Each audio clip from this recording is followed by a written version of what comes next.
Muy buenas noches, bienvenidos un lunes más a esta ronda abierta.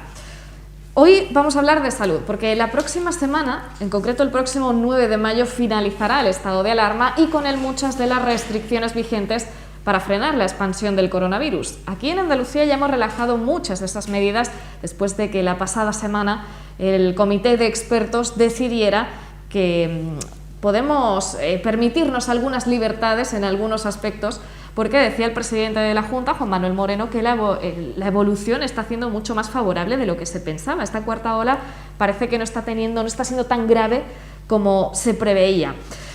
Algunos de esos datos, por ejemplo, decía el presidente que se han puesto más de 2,5 millones de vacunas y que Andalucía es líder en España en vacunaciones.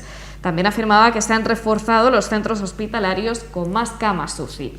Estos son algunos de los datos a nivel regional, pero ¿qué está ocurriendo a nivel local? ¿Es cierto? ¿Son extrapolables estos datos también en nuestro distrito sanitario? Para ello hemos invitado a algunas de las personas que mejor conocen esta situación.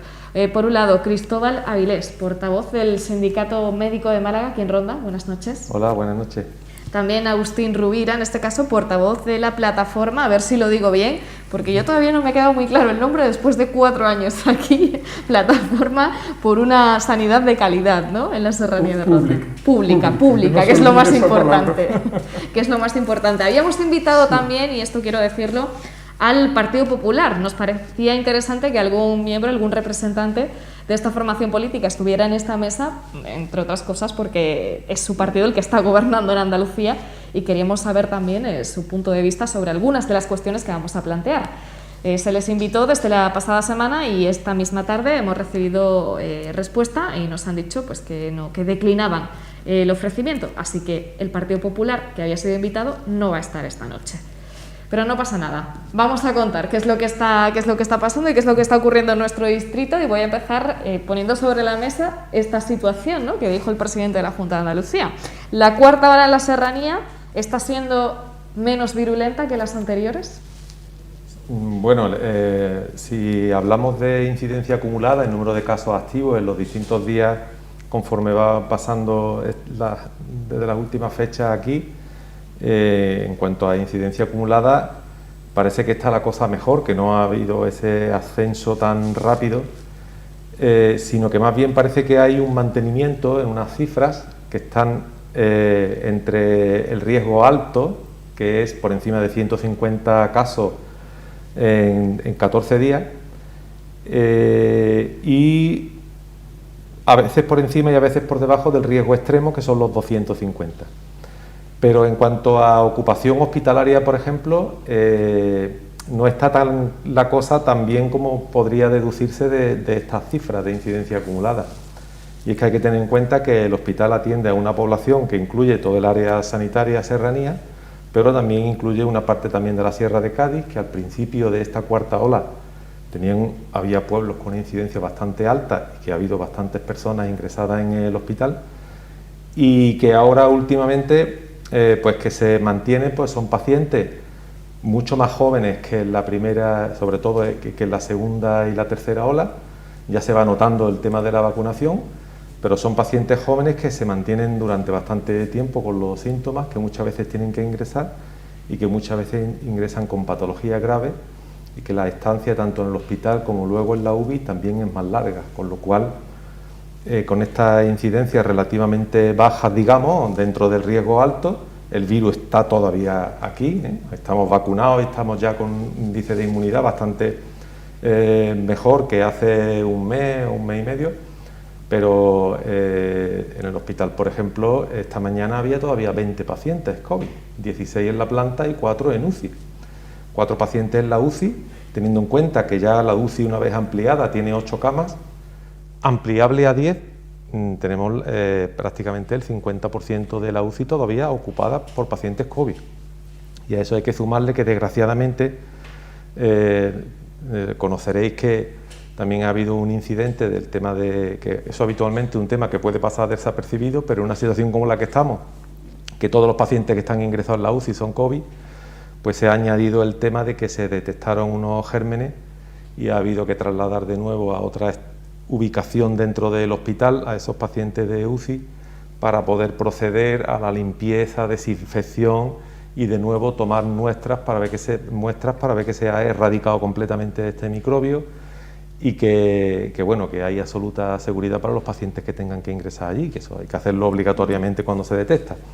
Es decir, que ese sería, digamos, la foto fija de la situación ahora mismo, que esperemos. Lo suyo sería que si la incidencia sigue estancada o si sigue bajando, aunque sea lentamente, en teoría pues el número de ingresos también debe ir bajando, pero más lentamente de lo que nos gustaría. Claro, lo que pasa es que hemos pasado de una situación, ¿no?, y de un escenario, corregidme si me equivoco, pero por ejemplo en la tercera ola, más de 600 casos en activo en enero, sí.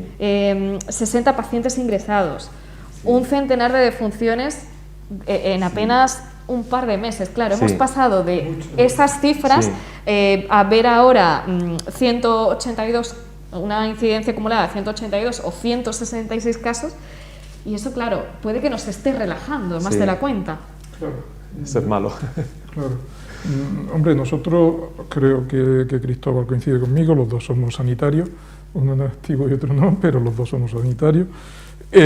Pensamos que no se puede bajar la guardia, evidentemente, porque las olas han tenido siempre entre ola y ola ha habido siempre valles, y hemos tenido las tremendas. Ya es de esperar que esta cuarta ola, o si hubiera alguna más, vayan siendo cada vez de menos intensidad gracias a las vacunaciones, que en líneas generales se están llevando muy bien en este distrito sanitario. Por tanto, eso es una buena noticia, muy buena noticia. Yo coincido plenamente con la valoración que ha hecho de la situación Cristóbal. Ahora en la UCI, por ejemplo, pues ese es el dato que más llama la atención, que son personas más jóvenes, por tanto resisten más, fallecen menos, lo cual es estupendo, pero los días de estancia son más también, con lo cual la ocupación se mantiene durante más tiempo. Y quedan una serie de situaciones que traemos ya arrastrando de las olas previas, que aún están teniendo consecuencias, ¿no? Yo tengo aquí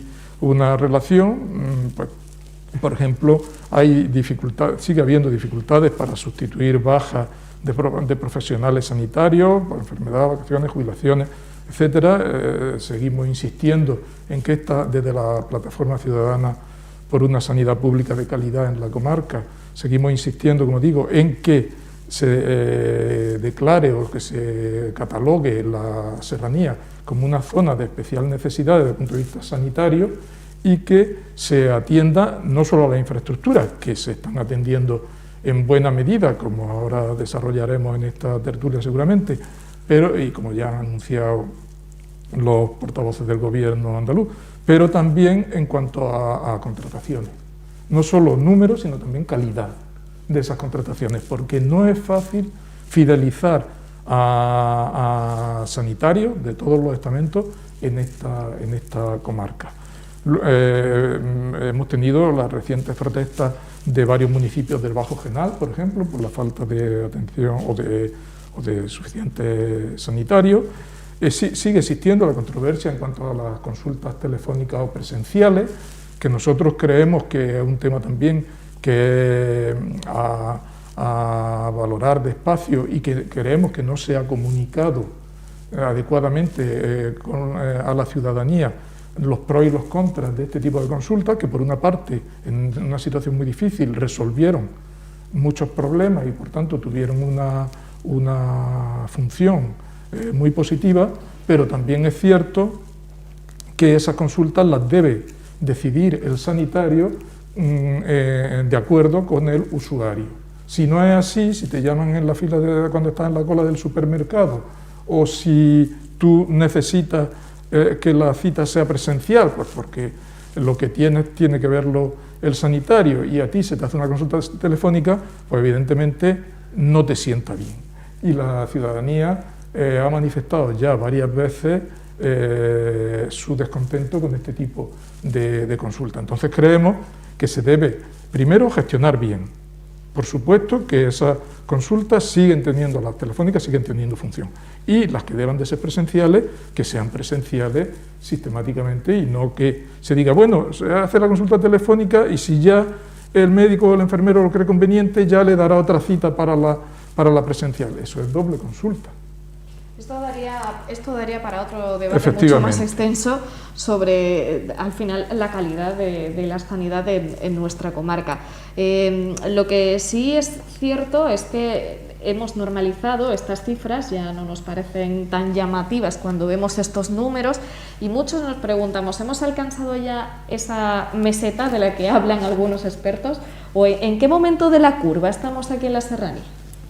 Bueno, en la cuarta ola yo creo que ahora mismo la palabra sería estabilización, que el virus sigue con nosotros, que no nos podemos relajar y que esa incidencia todavía por encima de 150 es riesgo alto, y que esperemos que cuando llegue esta fecha dentro de una semana de que se acaba el estado de alarma y con ello decaen algunas de las medidas que pueden tomar las comunidades autónomas porque le falta base legal para hacerlo, se sigan manteniendo cierto tipo de restricciones que hasta que no haya un porcentaje de la población mucho más alto, mantenga, digamos, un poco el virus a raya. Yo ya a lo mejor no hablaría de olas, sino que momentos de incidencias más altas y más bajas, dependiendo de muchos factores, ¿no? De cómo se comporte la ciudadanía en cada momento a la hora sobre todo de acudir muchas personas al mismo tiempo al mismo sitio, por ejemplo, y las autoridades también de cómo estén dependientes a la hora de que se cumplan esas normas, ¿no? Esta mañana hablaba yo con el gerente del área y me ha dicho, tenemos capacidad de poner hasta 12.000 vacunas a la semana. Si tuviéramos vacunas, es que en un mes y medio tendríamos puestas 2 dosis de prácticamente a toda la población del área, a ese ritmo. Pero claro, nos faltan las vacunas.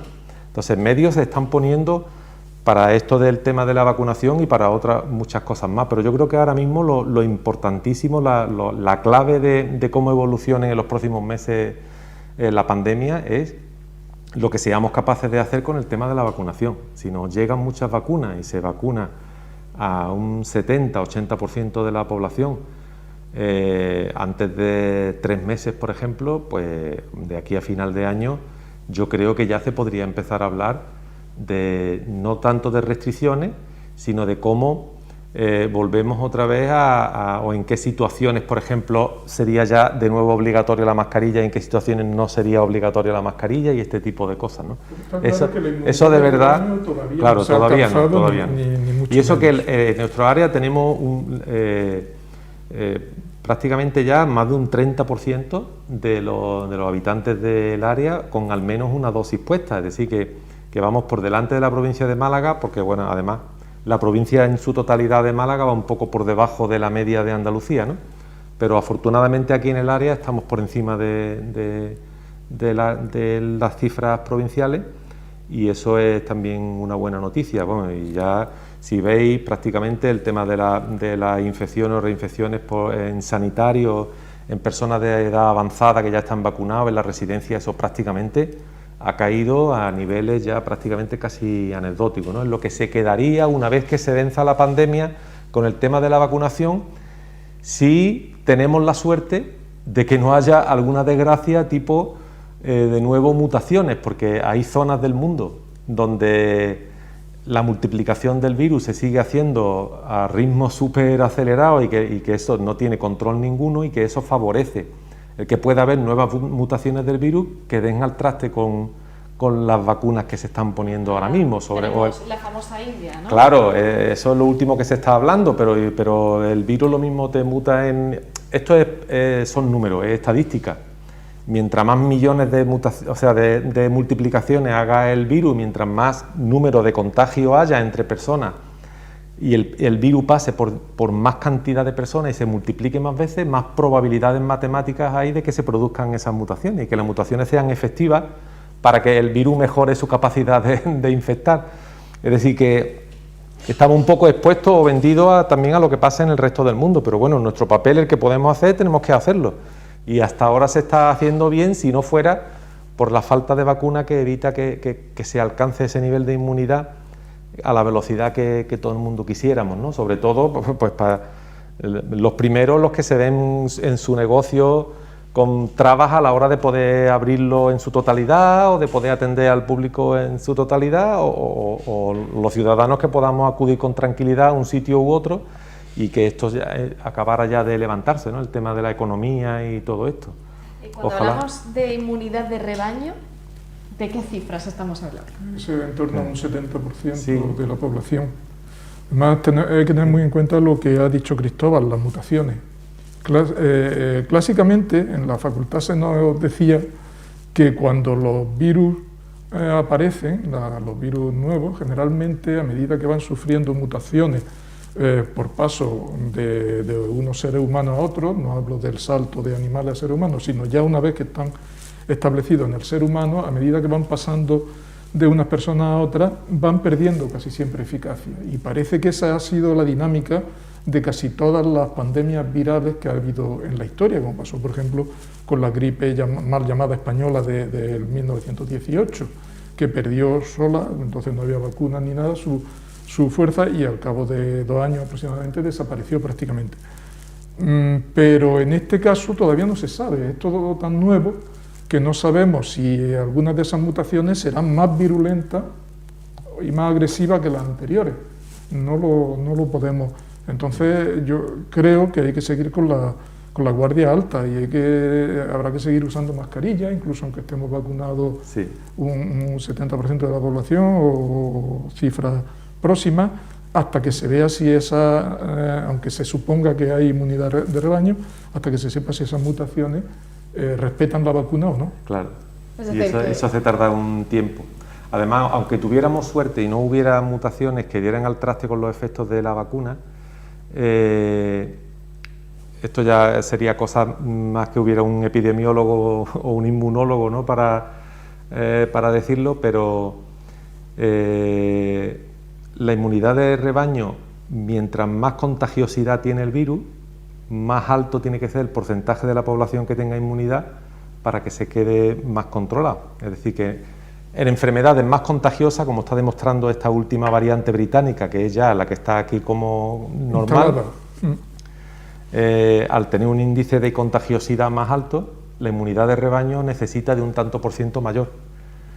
Y eso en muchas enfermedades infantiles también, como el sarampión, que tiene un índice altísimo de contagio, ¿no? Pues esta variante británica que tenemos ahora ya instalada como normal, le pasa eso. O sea que aunque tuviéramos suerte con el tema de las mutaciones, que ojalá, al ser ahora mismo un virus mutante con mucha capacidad de contagio, necesitamos un porcentaje bastante alto de la población. Mientras más, mejor. Incluso más, hasta el 80%. Sí. Es decir, que sois partidarios de mantener, ¿no?, ciertas medidas y ciertas restricciones, incluso con un cierto porcentaje vacunado. Sí. Sobre todo el uso de la mascarilla. Y mira que es lo que más nos molesta, creo, a todos. Sí. Pero, hombre, nosotros creemos, yo coincido también en esto con Cristóbal, que la actividad económica, pues a medida que esa inmunidad se vaya asentando, irá reactivándose, no puede ser de otra manera, y ojalá que así sea. Y bueno, pues diversos actos sociales o tal, como puedan ser, pues yo qué sé, como decirte, conciertos, cines, teatro, etcétera, podrán volver a funcionar con cierta normalidad, espectáculos públicos en general. Pero yo, mi opinión, sin ser un experto en epidemiología, pero por la marcha que lleva esto y por lo que cuentan los epidemiólogos, es que la mascarilla va a durar. Sí. Una cosa ha tenido buena, ha habido menos gripe este año que ningún año en la historia. Enfermedades respiratorias en general y el catarro común y tal, prácticamente ha sido anecdótico, no han aparecido. En los niños no ha habido tanta bronquiolitis por virus respiratorio sincitial, en fin, o sea, que su parte positiva también ha tenido, ¿no? Mirando el lado positivo de bueno, la de vidas que ha salvado el efecto de poner una barrera al virus entre unas personas y otras, claro. que no es simplemente una barrera física, que luego necesita de un espacio y de que no haya acumulaciones, porque el tema de que ya últimamente está demostrado, sobre todo el contagio a lo mejor por contacto, ha perdido mucho de su credibilidad. Cada vez los estudios van más en favor del tema de los aerosoles en el ambiente, con lo cual seguirán siendo sitios de más riesgo los sitios cerrados con poca ventilación, donde hay mucha gente, a los sitios abiertos, por ejemplo. El tema de la mascarilla, el primer sitio donde se quitará, pues probablemente será en la calle. Claro. Pero el último sitio donde lo quitaríamos los que estamos en esto sería pues cuando te metes en un transporte público o te metes en un local.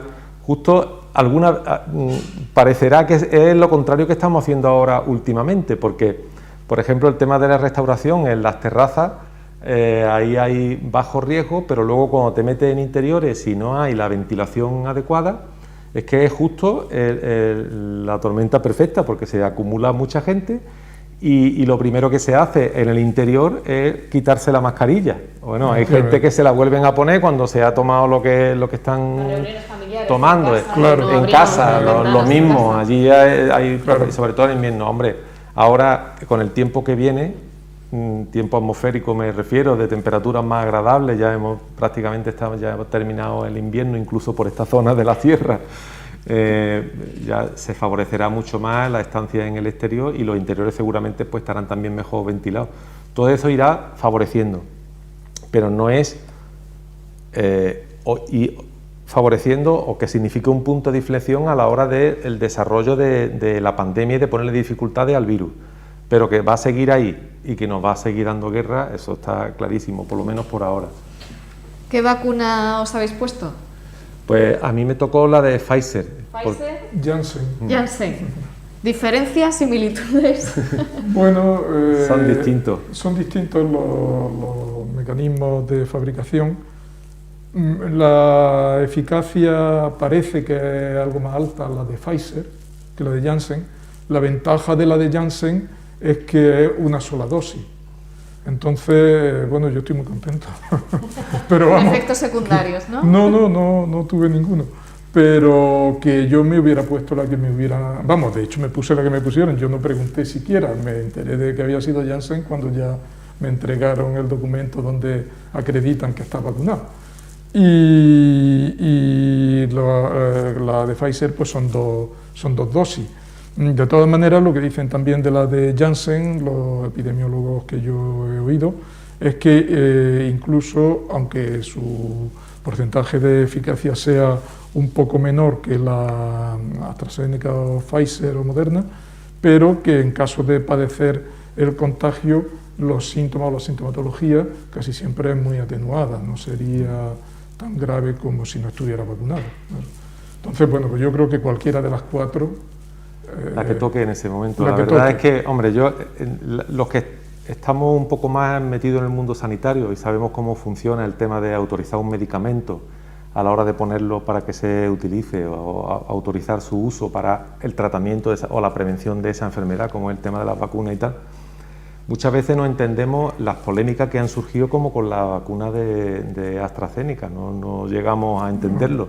Es más, yo todavía no entiendo cómo las autoridades sanitarias españolas o los políticos, llamadlo como queráis, estén pensando o estén haciendo ensayos clínicos para ver qué vacuna puede venir mejor de otra marca que no sea de AstraZeneca para mezclarla con la de AstraZeneca, cuando en realidad tenemos un ensayo clínico, entre comillas, en el Reino Unido donde se han puesto 4 millones de dosis de AstraZeneca como segunda dosis. Pero yo creo, Cristóbal, si me perdona, que lo que menos se entiende todavía, desde mi punto de vista, es que en tanto se termina ese estudio, en algunos sitios hayan decidido parar la segunda dosis de AstraZeneca.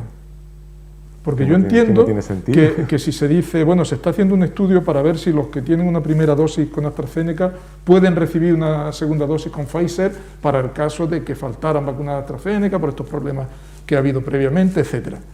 Bueno, pues cuando se acabe ese estudio, pues se dirá, sí, sirve, la segunda dosis puede ser de una marca distinta, de una casa comercial distinta, pero mientras tanto no se deben interrumpir, entendemos nosotros, esas vacunaciones, esas segundas vacunaciones, puesto que AstraZeneca, como todas las vacunas, como todos los medicamentos, tienen algún efecto secundario. Y evidentemente, al que le toca un efecto secundario de eso, aunque estadísticamente sea un 1 por 500.000 o un 1 por 1.000.000, al que le toca al 100%. Y si esa persona sufre un problema grave, esa persona se va a acordar toda su vida de esa vacuna. Pero eso ocurre también con las vacunas infantiles, eso ocurre con todo, cada vez menos, porque cada vez se van perfeccionando más. Y hay que tener en cuenta siempre que la opción no es o vacuna o salud perpetua, no, es o vacuna o una enfermedad que puede producirte esos mismos efectos con mucha más frecuencia y con mayor gravedad.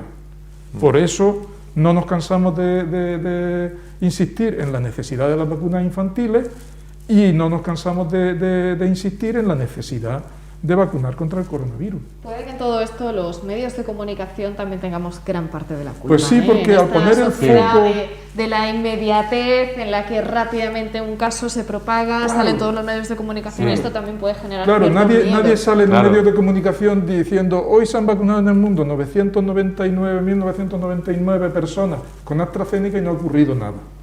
Ahora, sale uno en ese millón que sí le ha ocurrido y se difunde en medio mundo. Cualquier actuación que se haga sobre el organismo, no solamente un fármaco, incluso una intervención quirúrgica, una prueba diagnóstica, para muchas de estas actuaciones médicas te piden un consentimiento informado. He sido informado de que lo que me van a hacer es lo que está indicado y lo que va a ser para beneficio de mi salud, para curar mi enfermedad, pero que hay algunos casos en los que, bueno, pues porque el contraste que te ponen para hacerte el escáner seas alérgico y no lo sepas, porque siempre puede haber algún efecto indeseable, incluso en alguna ocasión grave. Y eso lo asumimos como parte del riesgo de recibir ese tratamiento. Pues con la vacuna pasa igual. Y no digamos si coges un coche para salir a la carretera. Bueno, pero claro, como está todo, digamos, un poco centrado en el tema de la pandemia y tal, pues tenemos que mirarlo todo con microscopio. De repente nos entra, digamos, el interés por ser todo el mundo epidemiólogo, por ser todo el mundo vacunólogo, por ser todo el mundo especialista. Y bueno, simplemente hay que mirar alrededor, ver el resto de técnicas diagnósticas, de técnicas terapéuticas, de fármacos, de vacunas y tal.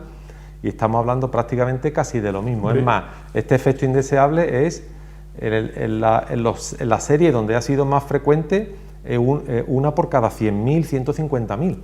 Y en el Reino Unido de AstraZeneca, que es la que se la ha estado poniendo a nuestra gente más joven en activo, trabajadores de servicios esenciales y tal, bueno, en el Reino Unido, de las 4 millones de dosis, hasta ahora, me parece que son 3 o 4 casos de segundas dosis. De esos 4 millones, 3 o 4 casos los que han tenido el mismo efecto que no había aparecido en la primera dosis, digamos, ¿no?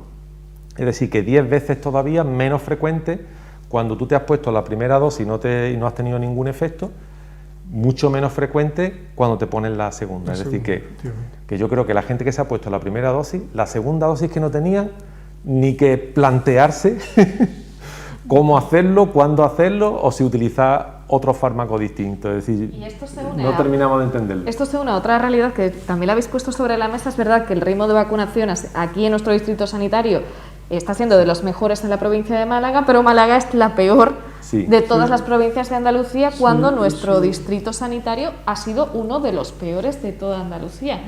No sé con qué sentido se están poniendo. Bueno, y en la misma serranía ha habido diferencia.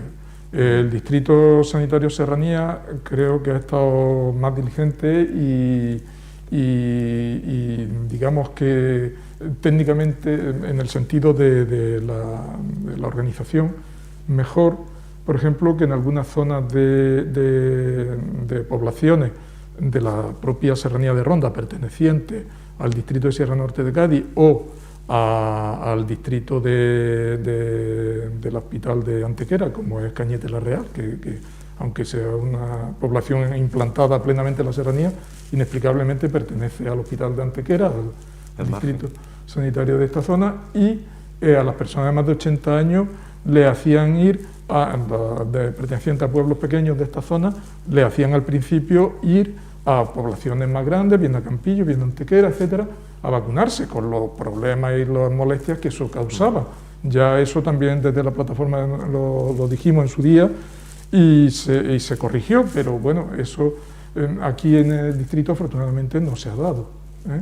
Entonces parece que hay diferencias dentro de una misma provincia y por supuesto dentro de Andalucía, pero en general en lo que es el distrito sanitario Serranía parece que tanto el ritmo de vacunaciones como las formas de hacerlas, y bueno, también desde aquí pues expresar nuestro agradecimiento a todo el personal que está implicado en este proceso de vacunación, que la verdad es que no paran. Paran los fines de semana, que hay sitios donde también se vacunan los fines de semana. Aquí no se vacuna, parece ser los fines de semana, pero bueno, parece que el ritmo de lunes a viernes está por encima de los 500 personas al día. Y el grupo de personas de alto riesgo que se está haciendo allí en el hospital, y la vacunación con la vacuna de Moderna, que no hay más remedio que hacerla en el hospital por el tema de logística, porque la vacuna de Moderna no resiste mucho movimiento y entonces hay que ponerla donde se prepara, digamos, ¿no? Y entonces, donde se almacena. Donde se almacena, sin que haya mucho... que no se puede sacar del hospital a otro sitio. Entonces, pues eso ahí parece que se ha sabido hacer con cierto equilibrio y que, bueno, que hasta ahora ojalá siguiera así, pero a un ritmo, ya digo, que el gerente dice que podemos poner 12.000 vacunas semanales. Sí, ahora mismo, según él, según el señor Vadillo, el gerente, el ritmo está en unas 3.000 a la semana. Pues si pueden ser 12.000. Una cosa que sí es importante dejar también clara, yo creo que todo el mundo lo sabe, pero por si acaso, es que, hablando por ejemplo de esos efectos secundarios de AstraZeneca, del que más se ha hablado es de las trombosis, que las trombosis son muchísimo más frecuentes y más graves en general en personas que han sufrido la enfermedad. O sea que no es decir, o me vacuno y tengo riesgo de trombosis, o voy tan tranquilo por la vida y no me pasa nada, no. Si no te vacunas, pudiendo haberlo hecho, y tienes la enfermedad y tienes una trombosis, pues parece que la elección no ha sido la correcta. Mil veces más. Es interesante lo que apunta. Tiene más riesgo una persona de sufrir una trombosis cuando se ponga la famosa vacuna quien haya pasado la enfermedad que quien no la haya pasado, con lo cual, si no ha pasado la enfermedad y no se ha vacunado todavía, aumente las precauciones, ¿no? Sí. Extreme las precauciones. El coronavirus tiene 1000 veces más posibilidades de tener una trombosis que poniéndose la vacuna sin enfermedad. Hemos hablado precisamente al final, ya estamos en el ecuador de este programa, y hemos terminado hablando del hospital. Vamos a hablar, si os parece, también de infraestructuras. Porque precisamente el pasado día 27 de abril, la delegada del Gobierno andaluz en Málaga, Patricia Navarro, estuvo aquí en nuestra ciudad para presentar esta reforma integral que se ha llevado a cabo en la segunda planta del Centro de Salud Ronda Sur, el que todos conocemos como Santa Bárbara, en el que la Administración regional ha invertido en torno a 1.200.000 euros. Las instalaciones se encontraban en desuso desde hace más de 30 años y cuentan con una superficie superior a 800 metros cuadrados. ¿Qué es lo que se ha hecho aquí? En el ala derecha de esta nueva planta se ha destinado a la unidad de salud mental comunitaria con 11 consultas, entre otras dependencias, es lo que nos dicen desde el Gobierno andaluz. Y a la izquierda se han instalado 2 gabinetes odontológicos. Vosotros que conocéis muy bien esta infraestructura y este edificio, ¿qué os parecen las reformas que se han hecho? Bueno, yo esta mañana he estado visitando con la dirección y algún compañero también de otros sindicatos todo lo que se ha hecho allí en Santa Bárbara, y la verdad es que lo que se ha ganado allí bastante importante, la zona que se ha ganado, que prácticamente aquello se estaba cayendo. Es decir, que esa inversión está muy bien invertida y hay que felicitar al responsable, por lo menos aquí en esta zona del plan, creo que está enmarcado Andalucía en Marcha, ¿no?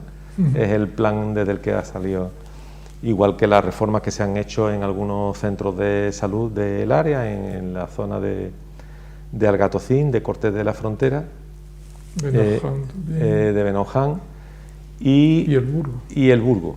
El Burgo no ha sido solo cosa nuestra, también ha participado el ayuntamiento, pero que todo, vamos, dentro de las posibilidades de cada uno de los edificios que hemos visto, Hombre, se le ha sacado bastante buen partido. Algunas no son totalmente óptimas, porque ya de por sí el edificio, pues, como pasa con Algatocín, por ejemplo, es que no tiene más sitio, está Ronda Norte, muy bien aprovechado y tal.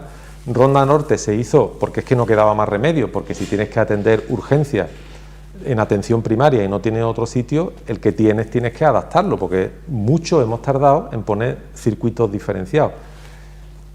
Y de una manera que tampoco es 100% convincente.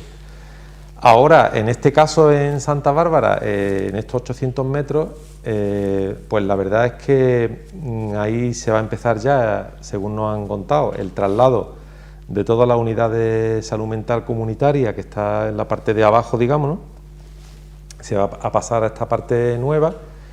Y arriba, en el otro ala, como tú decías, ahí está el tema de odontología, que se quita también de la parte de la planta baja, y aparte hay algunas consultas más polivalentes.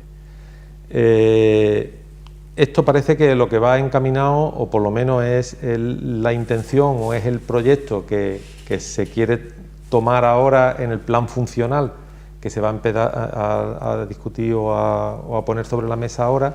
Ese plan funciona para poder licitar luego lo que va a pasar a partir de ahí.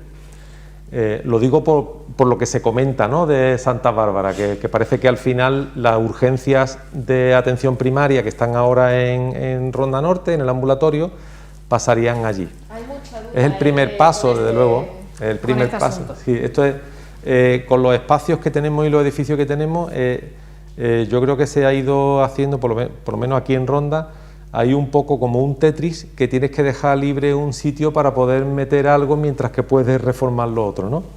Y parece que la idea es, aunque yo no conozco el proyecto, una vez que se haga el plan funcional y se vea las licitaciones y tal, se verá cuál es el proyecto, porque todavía desconocemos mucho de los aspectos, pero bueno, si pasa la unidad de salud mental comunitaria al sitio nuevo, que está muy bien, y la parte de odontología y algunas consultas de primaria, lo que es la planta baja ahora de Santa Bárbara, de Ronda Sur, quedaría solo con las consultas de pediatría, y eso es lo que parece que forma parte del plan funcional de lo que es la unidad materno-infantil de atención primaria, donde irían todas esas consultas de pediatría más alguna cosa más. ¿Y qué sería la entrada? No por el recinto, digamos, interno de Santa Bárbara, como los jardines, sino desde la misma calle. Y lo otro ya formaría parte de la reforma que se tiene que hacer del resto de todo lo que es Santa Bárbara, de aquel edificio del antiguo hospital municipal, que ahora parte, una ala completa la tiene el Instituto de Formación Profesional, otra parte que ahora, que es donde está epidemiología, salud pública, donde estaba hasta este momento salud mental, y la parte de abajo de Santa Bárbara, tal como está ahora, va a recibir una reforma, digamos, integral, y suponemos que ahí es donde se quiere enmarcar el tema de las urgencias de atención primaria. Es decir, que aunque no lo tenemos seguro, todo parece indicar que Sí. efectivamente urgencias de atención primaria van a ir a Santa Bárbara, Sí. a Ronda Sur. Si así se hace en este plan funcional, que todavía no conocemos, y los proyectos parece que van por ahí los tiros, ¿no? Y que, bueno, en principio allí hay posibilidad de tener también lo que mucha gente pone, digamos, como motivo por el que se traslade allí, que son las radiografías, ¿no?, el servicio que hay de radiografía simple, pero es algo más, porque en Ronda Norte, donde están enmarcadas actualmente la urgencia, allí prácticamente, si es verdad que se va a volver a tener un tercer equipo de urgencia para cubrir las urgencias de atención primaria, aquello ya no tiene espacio suficiente, allí no hay ni para eso, ni para ampliar los servicios, ni mucho menos, con lo cual o reformas toda la atención primaria de toda Ronda, entre los dos edificios que hay, Ronda Norte y Ronda Sur, y lo hace una reforma de todo en su conjunto, y mantienes, por ejemplo, la urgencia en la zona del ambulatorio, pero reformando el resto de Ronda Norte, Ronda Sur, claro, o bien lo dejas, digamos, repartido tal como está, y para llevarte allí la urgencia ganas espacio en Ronda Norte, pero tienes que reestructurar todo lo que es Ronda Sur para poder ponerlas allí. Sí, ahí lo que nosotros vemos... No me quiero centrar mucho tampoco en la atención primaria, porque precisamente la compañera de Charri, María José García, está preparando también un reportaje que vais centrado concretamente en la atención primaria, y seguro que también se tocarán estos temas. Pero quiero preguntarle también a Agustín, porque yo recuerdo muchas ruedas de prensa en los jardines de Ronda Sur, ¿eh? Hombre, sí, nosotros hemos dado muchas ruedas de prensa en los jardines de Ronda Sur, porque reivindicábamos fundamentalmente cuando las hacíamos allí la creación y puesta en marcha del Hospital de Día de Salud Mental. Yo no quiero que nos olvidemos de citar, aunque sea como homenaje a estas dos unidades y como reivindicación de que mejoren sus dotaciones, tanto la de salud mental como la de cuidados paliativos. Salud mental es verdad que parece, porque ahora con esto de la OPE ha habido algunos cambios y tal, pero parece que dispone de 2 psiquiatras y un número mayor de psicólogos. Pero es verdad también que enfermero especialista en salud mental comunitaria. Sí, por eso digo, pero es verdad también que ese hospital de día con una estancia diurna y demás precisaría no solamente de psiquiatras y psicólogos, probablemente en número mayor al que hay actualmente, sino además de enfermeras especializadas, auxiliares, logopedas, terapeuta ocupacional, trabajadora social, algún personal administrativo más, etcétera. Es decir, que poner en marcha ese centro de día de salud mental no es solamente tener un espacio físico, que ahora se ha recuperado bastante con estas obras que ha descrito Cristóbal, sino que se necesitarían una serie de profesionales con los que todavía no cuenta. Esa era la reivindicación que hacíamos nosotros fundamentalmente allí. Y luego, en cuanto a lo que habéis hablado sobre la urgencia, nosotros venimos reivindicando desde hace muchísimos años el tercer equipo de urgencia y emergencia de atención primaria, que estaba ubicado en Ronda Norte junto con los otros 2, y que a finales de 2008, cuando llegó la crisis económica, o empezó la crisis económica, se suprimió con los recortes, y que el consejero de Salud y Familia actual, en una contestación a una pregunta parlamentaria, dijo el 22 de noviembre de 2019 que con ese equipo se iba a contar, es decir, que se iba a volver a crear ese tercer equipo.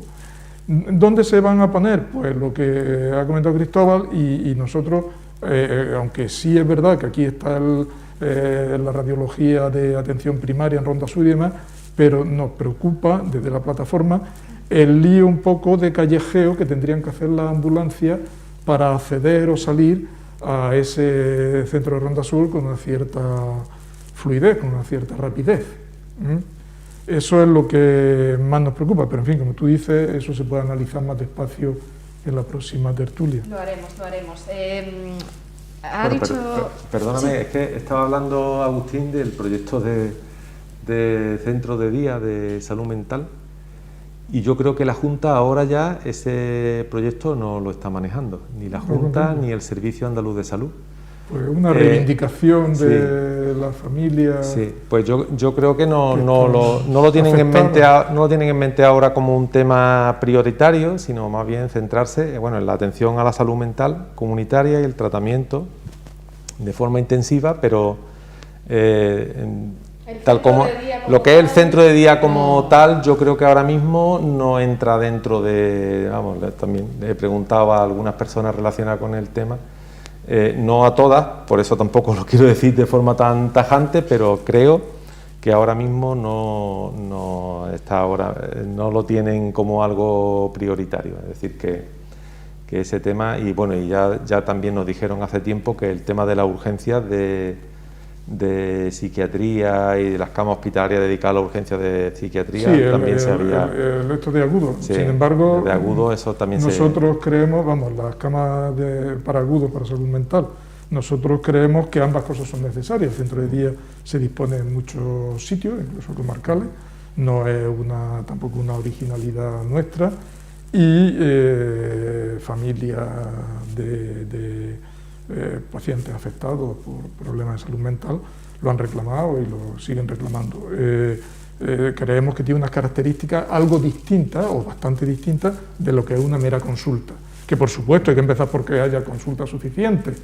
Las cosas tienen que sustentarse sobre una base firme y esa base tiene que ser las consultas, pero que el siguiente paso, no nos cabe duda que debe de ser disponer también de una atención diurna y de un sitio, en fin, una sala de convivencia, una serie de estructuras en las que intervendrían otros profesionales, además de psiquiatra y psicólogo. Eso en cuanto a esto. Y en cuanto al otro tema que hablamos perdón, se me ha...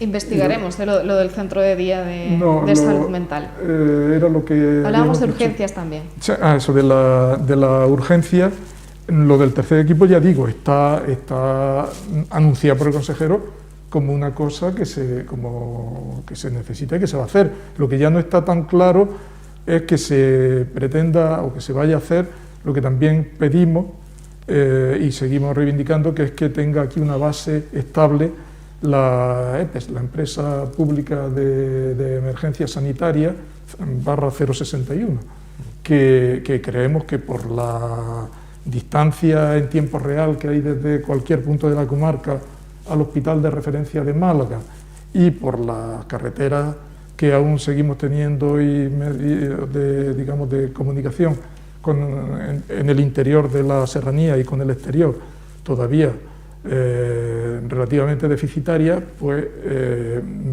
exigiría o vendría muy bien tener una base aquí para la mayor agilidad en los traslados de pacientes críticos. Bueno, el consejero también dijo en el año 2019 que en el año 2020 el centro para pacientes crónicos, el centro sociosanitario, sería una realidad y que sería pionero en una red pública de centros sociosanitarios. Eso también dijo el consejero de Salud en el año 2019, y ha sido Patricia Navarro, la delegada del Gobierno andaluz, quien ha anunciado que la Junta va a retomar el proyecto para la creación del centro, con algunas novedades. En los presupuestos andaluces se recoge una partida de 900.000 euros para la reforma del edificio. Y Navarro ha añadido que en estos momentos se está tramitando el expediente y todo el papeleo necesario para poder retomar esas obras.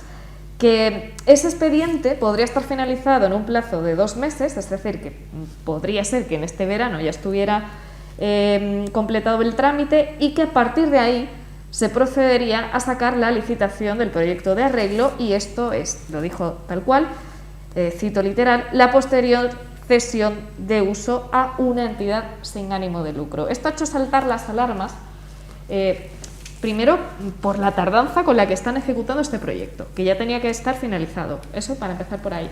Y en segundo lugar, lo de cesión a una entidad sin ánimo de lucro ha hecho saltar las alarmas porque mucha gente ha dicho, esto es privatizar encubierta. Pues no sé vosotros qué pensáis. Nosotros, mira, el centro sociosanitario, sabes que llevamos trabajando o luchando por conseguirlo desde hace muchos años, desde nuestra plataforma ciudadana, y hubo dos hitos muy positivos, que uno fue el 8 de febrero de 2018, cuando el Parlamento aprobó, con el apoyo inestimable del Partido Popular y con las manifestaciones entusiastas y tal de apoyo, no solamente del presidente de entonces presidente de la Comisión de Salud, don Miguel Ángel García Anguita, del Partido Popular, de doña Catalina García Carrasco, que luego fue consejera, ha sido consejera fue nombrada consejera viceconsejera de Salud y Familia, y por doña Esperanza Oña, por poner, que fue alcaldesa de Fuengirola muchos años y luego diputada en el Parlamento, por poner 3 figuras significativas del Partido Popular. Lo que se aprobó fue que se hiciera en la serranía un centro hospitalario, es decir, un hospital público sociosanitario, que sería el centro piloto de una red pública andaluza de dicho centro. Es decir, que eso fue lo que aprobó el Parlamento. El día 3 de julio de 2019 el consejero anunció que sería una realidad este centro hospitalario, este hospital sociosanitario, a finales de 2019 o principios de 2020. Y de hecho, en septiembre se vieron ya movimientos allí de algo de operario y tal en esto. Pero después vino ya una especie de apagón informativo, que no en el sentido de que no se hicieran declaraciones por parte de los representantes de la Administración, pero sí eran unas declaraciones poco concretas, porque el consejero cuando anunció esto que digo positivo el 3 de julio de 2019, habló incluso de número de camas, de presupuesto inicial, de presupuesto final, de que contaría con un servicio de rehabilitación potente, en fin, dio algún detalle más. Pero luego ya eran concreciones, ya las siguientes declaraciones tanto del presidente de la Junta de Andalucía en sus dos posteriores venidas a Ronda, como el del propio consejero y como de la propia señora Navarro, Patricia Navarro, eran un poco de que antes de final de la legislatura, de qué tal. Entonces nosotros, desde la plataforma, ante esa inconcreción, digamos, pues hicimos un documento que tengo aquí, que remitimos y seguimos remitiendo, porque son muchas personas a las que queremos que llegue, a todos los representantes y cargos políticos de todos los partidos políticos con representación en nuestro Parlamento y en nuestro Ayuntamiento y en nuestras diputaciones, de todos los partidos políticos, que nadie diga que en esto no somos plurales, pidiéndole su apoyo, tanto, como digo, a nivel municipal, alcaldes y concejales de la comarca, tanto de la parte rondeña como malagueña como gaditana, a diputados de las diputaciones provinciales de Málaga y Cádiz y también de Sevilla, porque creemos que este centro también podría atender a algunas poblaciones, centro hospitalario público sociosanitario de las comarcas próximas, como por ejemplo en Sevilla, pues Pruna y Algámita, por ejemplo, estas dos ciudades, donde también hemos incluido a la Diputación de Sevilla, y parlamentarios de la Comisión de Salud, de todos los partidos políticos, del Parlamento andaluz. Entonces, en este documento explicamos toda la trayectoria de nuestra plataforma en cuanto a esta reivindicación y pedíamos, o hemos pedido siempre, que fuese gestionado por el SAS, que fuera de titularidad y gestión 100% pública, que tuviera un número suficiente de camas para atender geriatría, cronicidades, trastornos de la salud mental, convalecencia. Eso era el otro tema, el de las camas de agudos de salud mental. Seguimos creyendo que es importante, y Cristóbal, que ha trabajado muchos años en urgencia, sabe lo que son los pacientes de salud mental que no pueden ingresar y que trasladan a Málaga y tal, cuando vienen con alguna crisis difícil.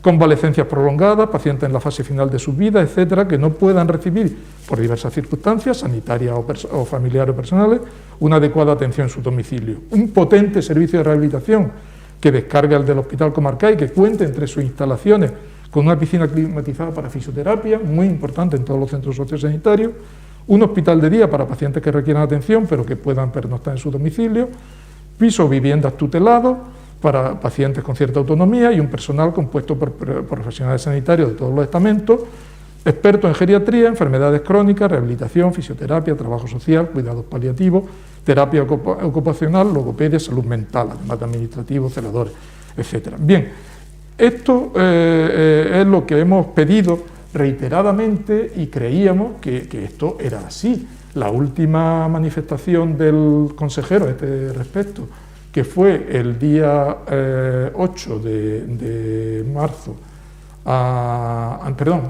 el día 8 de abril, a respuesta de una pregunta escrita del parlamentario de Izquierda Unida Guzmán Ahumada, que una vez recibido este documento hizo unas preguntas al respecto, pues su respuesta es que efectivamente, que sería, decía el hospital sociosanitario, además él siempre ha hablado de hospital sociosanitario, estará listo antes de que finalice esta legislatura, el plan funcional del mismo está prácticamente cerrado, contará con atención ambulatoria y hospitalaria y será pionera en Andalucía. Se le dará un uso sanitario al antiguo Hospital Comarcal de la Serranía, tal y como se ha hecho con el antiguo Hospital Militar de Sevilla, que hasta donde yo sé está gestionado por el SAS. A esto yo añadiría que en el sitio donde, por ejemplo, tienen más experiencia en hospitales sociosanitarios, que es en la Comunidad Catalana, que empezaron en el año 86, Tengo aquí varios documentos donde aseguran que en la época de la pandemia han sido trascendentales para recibir pacientes que ya habían superado la fase crítica de los hospitales de agudos correspondientes y seguir hospitalizados, porque aún no estaban en condiciones de pasar a su domicilio, en condiciones idóneas de aislamiento. O sea que aquí hubiera venido muy bien el haber tenido este centro. Por lo tanto, la excusa de que hemos tenido muchos gastos durante la pandemia, esto debería haber entrado, entendemos desde la plataforma, como un gasto más en la pandemia con más motivo aún. Sí, esa del sí plan. La gran excusa, ¿no? El gasto que hemos tenido durante la pandemia. Claro. Y ahora, claro, estas últimas declaraciones pues todavía nos hacen Pero dudar es que un poco estas más. declaraciones, sí me Que permiten. parece al contrario, ¿no? Que con el tema de la pandemia es precisamente cuando se han activado todo este dinero procedente de Europa y tal. Claro. El plan Andalucía en marcha, precisamente, se ha podido poner en marcha, La valga misma redundancia, delegada, porque había fondos para la misma hacerlo. delegada de gobierno, Patricia Navarro, dijo que habían recibido un dinero extra para Sí. todas estas cosas. Entonces, ¿qué pasaba? Y eso nos extrañaba, por eso hicimos este documento para todos los cargos públicos al que me he referido. Entonces ahora nos encontramos que nos dice que lo que tú has referido, que está en curso un expediente de mutación de manial para que más o menos en 2 meses pueda salir a licitación por parte de una entidad sin ánimo de lucro. Nosotros, entidades sin ánimo de lucro, bueno, lo ponemos entre comillas, no nosotros, hay una publicación que se llama Revista Médica, que está al alcance de cualquiera que quiera solicitarla, que en su número 180 pone en tela de juicio el sin ánimo de lucro de varias o de numerosas entidades privadas que en España gestionan, en España y en Andalucía, gestionan hospitales de titularidad pública, pero lo gestionan como una gestión privada. También nos oponemos porque esto fue lo que aprobó el Parlamento, que fuera de titularidad pública, dejando muy claro, eso sí, que nos congratulamos de que se haya dicho ya por fin que se va a empezar a hacer el sociosanitario, de que se van a invertir 900.000 euros en la reforma, es decir, todo lo que es bueno, nosotros queremos que se haga. Y como mal menor, lo que puso la señora Navarro, pero queremos que sea público y tenemos que seguir luchando porque sea público.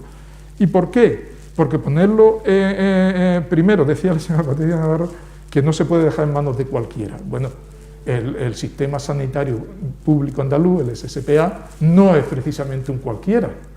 Y desde luego, si hay una entidad sin ánimo de lucro, es el sistema sanitario público andaluz.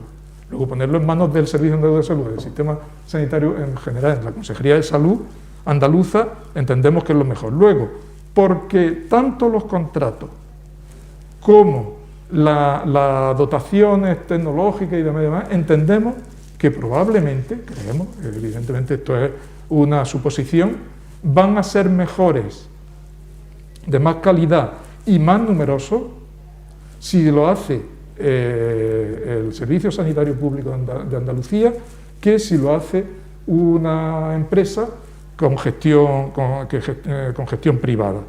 Y luego, por lo que la experiencia ha demostrado que en bastantes ocasiones estos hospitales que han tenido una gestión privada han tenido que volver luego de nuevo a la red pública, como pasó con el de Alcira en la Comunidad Valenciana y está a punto de pasar con el de Torrevieja. Entonces, resumiendo, nos congratulamos de esto, de que se haga el hospital sociosanitario y vamos a seguir apoyando que se haga, pero creemos que debe de ser público y creemos que todos los que, defendemos su creación debemos apostar e insistir para que sea público. Yo creo que a toda la comarca y parte de las comarcas limítrofes les interesa de que el centro se ponga en funcionamiento, se ponga en funcionamiento y que sea 100% público. Yo creo que ahí deberían estar todos también apoyando la iniciativa, pero que sea público, porque A tenemos... nosotros tampoco os convence eso de entidad sin ánimo de lucro, Bueno, ¿no? de entrada no nos convence, primero por lo que ya conocemos y segundo por lo que nos falta por conocer de este, porque tampoco sabemos cómo va a salir ni con qué proyecto. Luego, cuando ya esté en marcha, pues funcionará. Si tienes que, digamos, ir dando pasos y dando pasos hacia atrás al mismo tiempo, pues las cosas no avanzan como cuando se decide por una cosa 100%. Es decir, que de entrada ya el hecho de que desde que se haya dicho esto en las últimas fechas nos parece que es un pequeño paso atrás, a pesar de que parezca o que dé la apariencia de que se ha avanzado mucho, porque ya... Es como si no, como, claro, como si se hubiera ocultado durante este tiempo, no hubieran tenido muy claro qué hacer, claro, y hubieran ocultado a la ciudadanía esto de ponerlo en manos privadas. Hay un tema, si me permitís, no sé si la cámara lo captará, que dice una de estas entidades sin supuesto ánimo de lucro, que dicen que están muy implantadas en Andalucía. Los profesionales del Hospital San Juan de Dios de Aljarafe, esto es del sindicato médico, no sé si Cristóbal lo conoce. Sí, el sindicato médico de Sevilla. El Hospital San Juan de Dios de Aljarafe se concentran en protesta por la nefasta gestión del centro. Esto es del 30 de noviembre pasado, o sea, no es de hace mucho tiempo. Y resumiendo, lo que dicen al final los trabajadores es: queremos ser tratados igual que el resto de los trabajadores del sistema sanitario público de Andalucía. Luego se supone que si quieren ser tratados igual, es que están, o creen ellos que están siendo tratados peor. Claro, Aquí bueno, y eso es un consorcio. Y eso es un decir, que es una entidad de derecho público. Efectivamente. Que ahí con la administración y tal, que... Efectivamente. Es que este tipo de híbrido y de este tipo de cosas, muchas veces, vamos, de entrada, luego ya habrá que juzgarlo cuando tengamos más conocimiento de causa. Pero de entrada parece un poco experimento, que yo creo que no es ni el momento ni la situación como para hacerlo. Si tienes interés en el proyecto, crees que está justificado, crees que es necesario y tienes fondos o puedes sacar los fondos para poder hacerlo, hazlo. Claro. Hazlo público. Porque además este sistema sanitario público van a ser dinero público, claro, para la reforma. Pues ya sigue. Porque a veces... Sí. Dar la gestión a manos privadas cuesta más dinero, como ya hemos dicho en estos hospitales de Levante y alguno más que ha revertido otra vez a la sanidad pública. Esto es otra de protesta en el Hospital de Aljarafe por cambios unilaterales de las condiciones laborales. No, si ya de por sí muchas veces la gestión en algunos centros que son del SAS, ya tenemos que protestar por la forma de gestión. Es decir, con respecto a condiciones laborales y tal, seguro que lo vamos a tener. Pero me llama la atención de que siempre que ha habido protestas, al menos en este Hospital de Aljarafe últimamente, sí, lo que piden los trabajadores es que se les equipare a la situación laboral, claro, de los del sistema sanitario público andaluz. En una comarca como la nuestra, con tanto paro, con tanta necesidad económica, con tanta falta de que se retengan nuestros jóvenes y que no haya más sangría, porque vamos a acabar como una parte más de la España vaciada, pues que el empleo sea de la máxima calidad posible. Y en este caso creemos que el empleo público va a ser superior, creemos. Ya digo, dejando claro que no venga nadie a decirnos o ponéis a que se haga sociosanitario, no.